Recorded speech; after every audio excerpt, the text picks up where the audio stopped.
Good morning, interwebs. It's about 1 o'clock, and we've been up and relatively productive all day. Steve has already finished the ceilings mudding. He finished the tiny wall mudding over there. Now he's working on this wall, putting the texture on. The other smaller wall. The other smaller wall. Might as well start with the small ones. Yeah. Then I can say I'm done.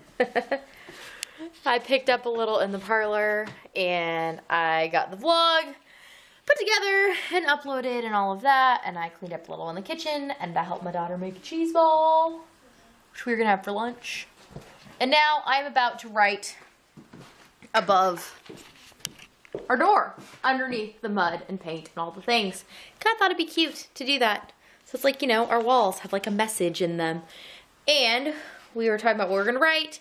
You know, we could have written something cheesy, like home is where the heart is, or something else cheesy. But in our case, I'm gonna write a verse from a song that they sang at our wedding. Well, my sisters, who are 14 and 16 years older than me, they sang this song at some point when they were growing up, you know, when I was little.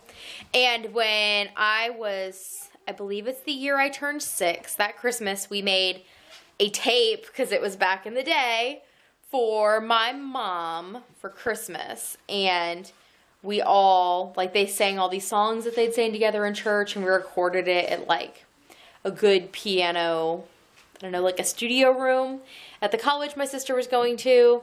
Her friend played the piano and stuff for them on a bunch of songs, and I sound like, you know, a small child singing things like Up on the Housetop and things that you sing when you're 6. So they mostly sang songs, but my favorite song on that tape was always Perhaps Love by John Denver. So at our wedding, we had my sisters sing that song, and my mom made a banner, which I guess I can show you the banner. The banner is hanging at the top of the stairs. Well, I guess it's the bottom of the stairs. I don't know. So when you walk up our stairs, there's the banner, and it says Perhaps Love on it. My mom made it with fabric, and she made little hydrangeas, because those were our wedding flowers. But anyways, long story longer, I'm going to write a verse from that song, which is, perhaps love is like a window, perhaps an open door. It invites you to come closer, it wants to show you more. And if, by chance, someday, you lose yourself and don't know what to do, the memory of love will see you through. And I kind of have an idea of something I might do for like an art piece that will be permanent in the kitchen after it's done. But for now, me and my pencil are gonna go scrawl on the walls.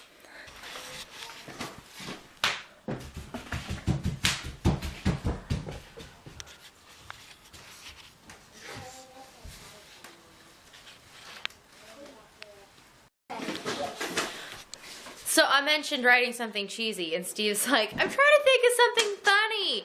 And then we came up with what we're writing above our table. So we have writing above the door. The kids are gonna color on one of the walls under the mud. That way, you know, it doesn't bleed through the paint and stuff.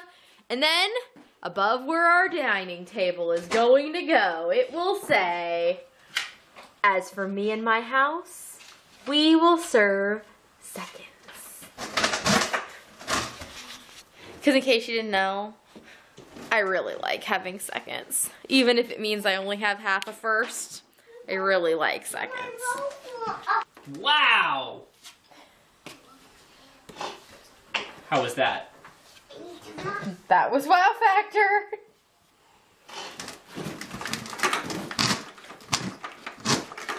Yeah, that's just comedic. That wasn't at all for entertainment value. So cheese ball, you ready to eat cheese ball soon? Or do you want to finish this wall? If I could finish this wall, that would be good, because I like to do the corners. I like to let that way one they're side dry. Yeah. Cool. I will go cut fruit then. Sounds good. So it's like 11:40, and I haven't vlogged anything, I don't think, since this afternoon. So how did my afternoon wind up? After we ate lunch, which we had our yummy cheese ball and some fruit and some crackers and some more of those Oreo balls, because those are delicious, I got incredibly sleepy again, quite probably from eating all the cream cheese and things that I was tired. Or because I don't go to bed as early as I should.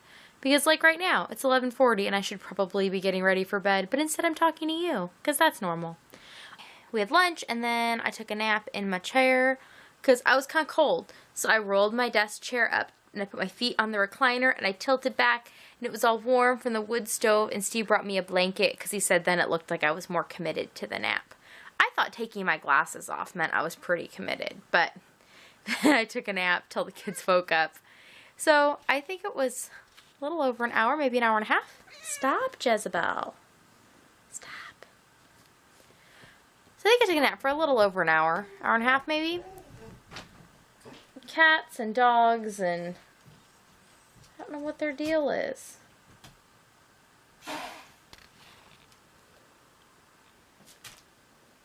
Kuma and the cats don't still really get along.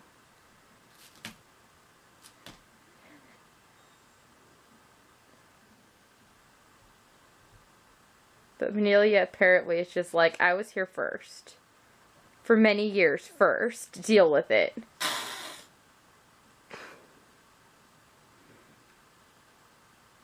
This is amusing to me.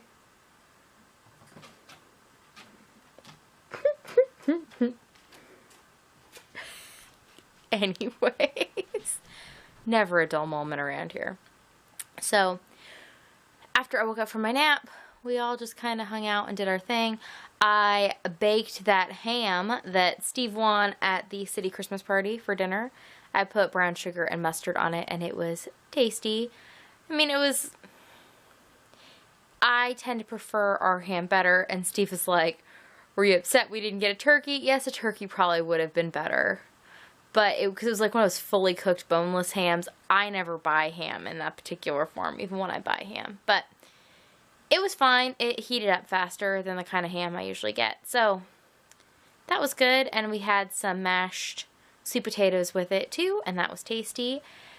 And then hung out for the evening. We were listening to some more of our Martin and Sylvia Advent stories. I don't know if I talked about them this year.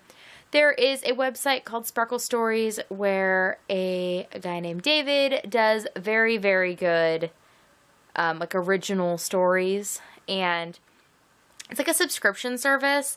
And we had the subscription back before. They've changed a bunch in the last like 2 years.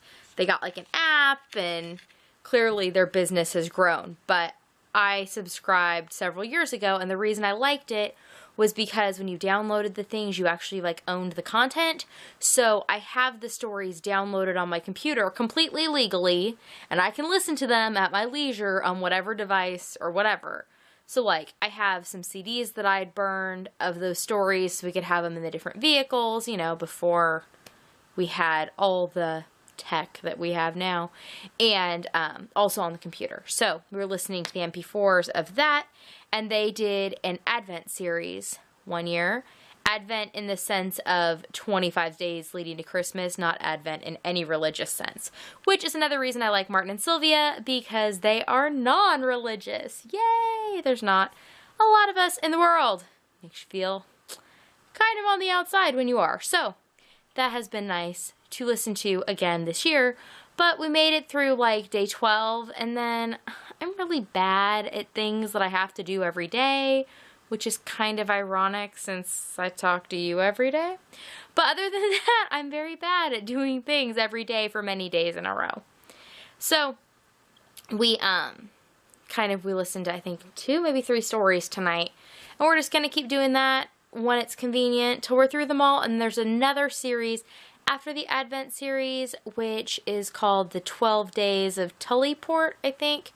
It is 12 stories about a town called Tullyport, which like it kind of connects to these stories, which are about a brother and sister named Martin and Sylvia who homeschool, and I don't know. They are some of my favorite stories to listen to, and the kids enjoy them, and so it's a good setup for everybody. So we did some of that, and then theoretically everybody went to sleep, but I still hear the 3-year-old upstairs. Yep, it's been over an hour and a half of trying to put him to sleep, he's still making noise. But what you gonna do, right? You're gonna wait for him to grow up. That's what you're gonna do. And I've just been sitting down here. I am in what I call a crafty spin. It's kind of like startitis, but startitis, I think, can have some positive effects. Like when you want to start all these projects because you're feeling really creative, or you want to learn all these new skills, so you try all these things. That kind of startitis, I think, can be good. But this like crafty spin, I've discovered, and I've actually kind of figured out from the vlogging thing and realizing that I do this, is when you kind of get all worked up and like, I want to do all the things, and I want to do all the things right now, and I bounce from thing to thing to thing, and none of them is like scratching that right crafty itch. I assume, like, it in and of itself is not a problem. It is clearly a symptom of a problem, and I'm assuming that there is some connection to the crafty spin and my anxiety. I just have yet to find the link, and maybe when I find the link, that will be incredibly beneficial. But I've yet to find it. I just think it exists, you know? So, I've been bouncing tonight, both in actual things and just mentally. I have been trying to make myself not do all the things, because I recognize this is a problem, so I'm trying not to make it worse. I worked on my jacket, the pink one that I kind of showed you in the dark last night. I'll show you it again when it gets further. I'm like halfway through the back panel now. It's looking really, really nice. And that yarn is really, really pleasant to work with, which is unfortunate that I don't know what it is. That is the problem with those mill end bags, is if you find something and you really enjoy it, unless you just chance upon it, you're unlikely to find it again. And then I also started making some cup cozies for the new stainless steel mugs my sister got us for Christmas out of the yarn we dyed with the leftover tie-dye. And I've just been thinking a bunch about like organization and planning, and just how I need to like take some steps to do some more positive things, you know, like going to bed earlier or getting up earlier, or all of those things that I was doing this summer that were putting me in the place to be in a better place, mentally, emotionally, physically, like all the things. But I have to do things to make that happen. But I was trying to figure out if it's like a causation or a correlation thing. Like, does doing those good behaviors make me a better person? Or is it when I'm predisposed to be that better person, or like in that better place, that I am able to complete those behaviors? I don't know which it is. And maybe it's neither, but I'm fairly certain it's one of them. So maybe I'll try and give doing the things a shot in the hopes that doing the things will make me the person. Because if it's, I have to be the person to do the things, well, then I don't know. I guess it's a crapshoot whether or not it's going to happen on any given day, right? But yes, that's what's been going on. Lots of the spinny up here, and just in general, it's just been a busy week, month, year, time, life, I don't know, busy. And not in like the I'm busy, but just it's a lot of things busy. I don't know if that makes any sense, but it's going to make sense to anybody. I assume it makes sense to one of you, because that seems to be how it goes. Anyways, I am going to go and try and, I don't know, do something till I go to sleep. And I will talk to you all in the morning. Nighty-night.